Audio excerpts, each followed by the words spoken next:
আসসালামু আলাইকুম। যে যেখান থেকে আমার ভিডিওটা দেখছেন আশা করছি সবাই ভালো আছেন। আল্লাহর রহমতে আমরাও বেশ ভালো আছি। আরেকটি নতুন ভিডিও নিয়ে আপনাদের সামনে হাজির হলাম।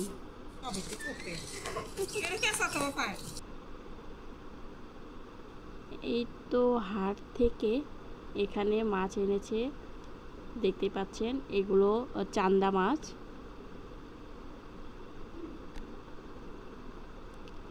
এই মাছগুলো কিন্তু ভাজা খেতে খুবই ভালো লাগে, মূলত এগুলো ভাজার জন্যই এনেছে। এখন এই মাছগুলো কেটে নিতে হবে। এখানে প্রায় 2.5 কেজি মাছ আছে। আর এখানে এনেছে পাঙ্গাস মাছ।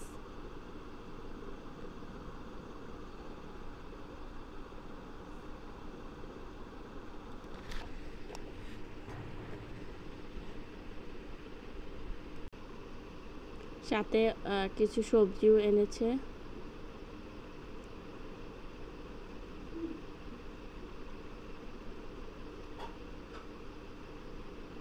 আসলে গ্রামে বাজার বলতে বিকালেই বাজারগুলো লাগে, আর বিকালেই এই বাজার কিন্তু বাজার থেকে মাছ, মাংস, সবজি সব কিছু নিয়ে আসা হয়।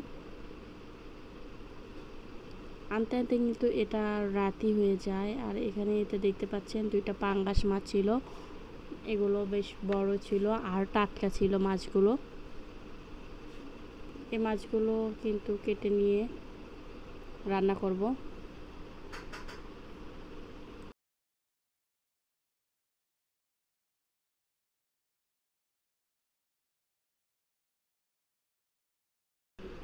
এখানে আমার আম্মা মাছগুলো কেটে নেবে।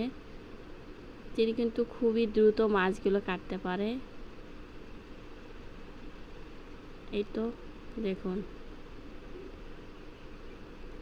ওই তাড়াতাড়ি মাছগুলো কিন্তু কেটে নিচ্ছে।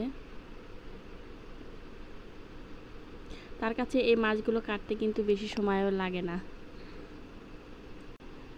এখানে বাজার থেকে করলা এনেছে, আমি সেগুলো একটা ঝুড়িতে ঢেলে নিচ্ছি। আর এখানে পটল বাজার থেকে একবারে টাটকা পটল, করলা, বেগুন এগুলো নিয়ে এসেছে।